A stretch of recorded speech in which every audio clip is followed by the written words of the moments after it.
का मुस्तकबिल तो वैसे ना, क्योंकि ये आजकल तो ये काम है नहीं। पहले काम ये बहुत होता, लेकिन आजकल ये काम बहुत स्लो है। लेकिन आज प्लास्टिक वगैरह सब कुछ ये चीज़ें आ गई, इस वजह से ये इस्तेमाल होना बंद हो गया। काम तो मेहनत वाला बहुत है, लेकिन गुजारा अल्हम्दुलिल्लाह बस शुक्र है रब के ज़ात का, मालिक का शुक्र है, काम चल रहा है। लेकिन जिस स्पीड से काम चलना चाहिए उस स्पीड से काम नहीं चलता। ये डाइंग आर्ट्स की एग्ज़िबिशन है।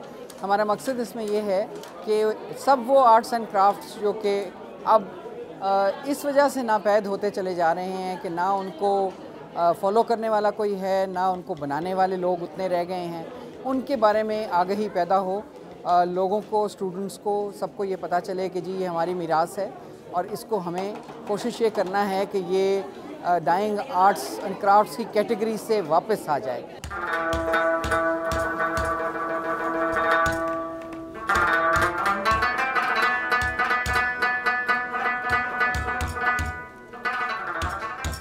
देसी रुबाब है, हमारा कल्चर का हिस्सा है, पुराना कदीम कल्चर का हिस्सा है। तो इसके ऊपर इधर चमड़ा लगाए जाते हैं, फिनिशिंग किए जाते हैं, उसके बाद तार लगाए जाते हैं, फिर ये बनाने व बजाने के काबिल होता है 4-5 दिन बाद। बनने कम हो गए हैं, ख़रीदने वाली बात है, लेकिन बनने कम हो गए, वसाइल नहीं है हमारे पास।